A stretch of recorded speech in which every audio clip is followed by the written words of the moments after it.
मुझे 2017 के पहले की भी सरकारों के कार्यप्रणाली याद आती है। 2017 के पहले एक दौर था, उस समय ये हर बेटी, हर बहन और हर माता की जबान पर एक नारा गूंजता था कि देख सपाई बिटिया घबराई।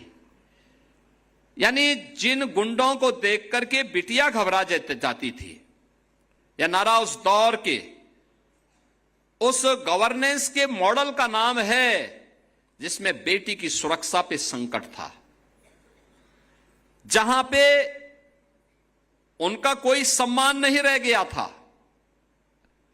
और स्वावलंबन की बात ही कहां, जब सुरक्षा नहीं, सम्मान नहीं, तो स्वावलंबन कहां से? न कोई इंटीग्रेटेड हेल्पलाइन थी, न कोई कमांड सेंटर था, न सीसीटीवी का नेटवर्क था, न महिला बीट सिस्टम था, न महिला हेल्प डेस्क। पेंशन और छात्रवृत्ति बिचौलिए तय करते थे और पुष्टाहार पर माफिया का कंट्रोल था।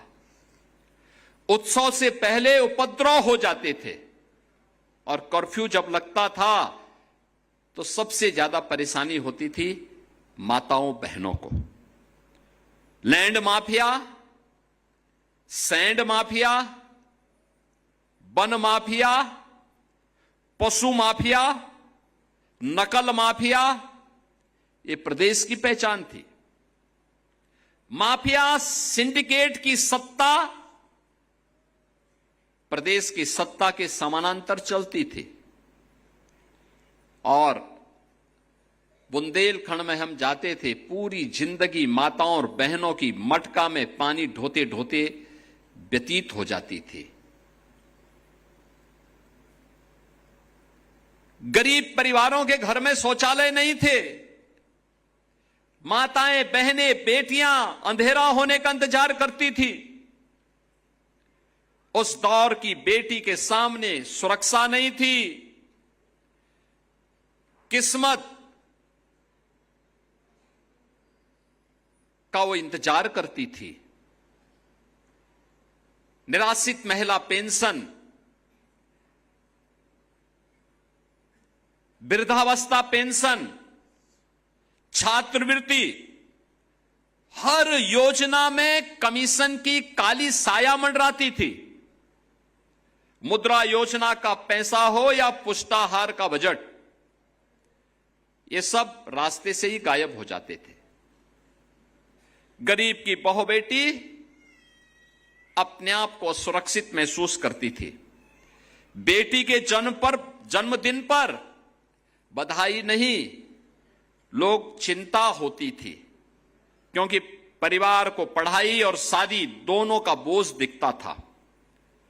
और जहां पे बेटी सुरक्षित नहीं, जहां उसका सम्मान नहीं, कहां से स्वावलंबन होता है?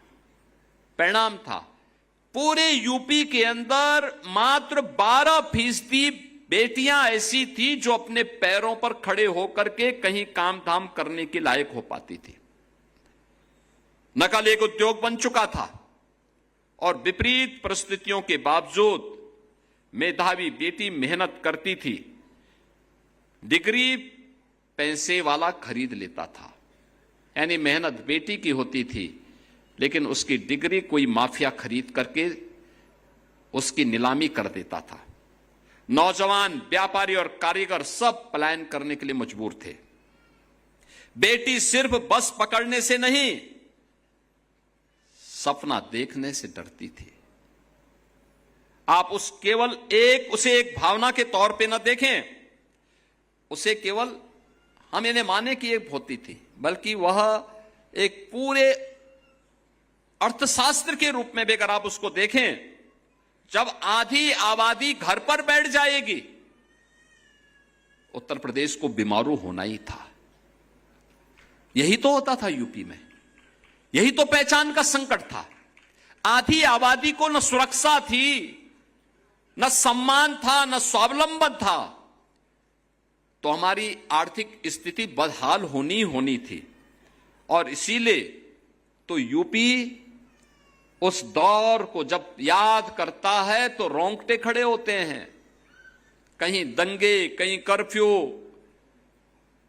कहीं असुरक्षा, कहीं उपद्रव, हर योजना में बेईमानी और भ्रष्टाचार। लेकिन धर्म चक्र बदलता है।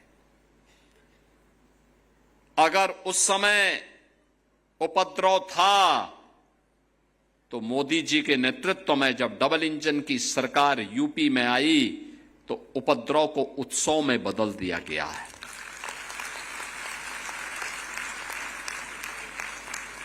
कर्फ्यू और दंगा से मुक्त करके यूपी को चंगा बना दिया गया है।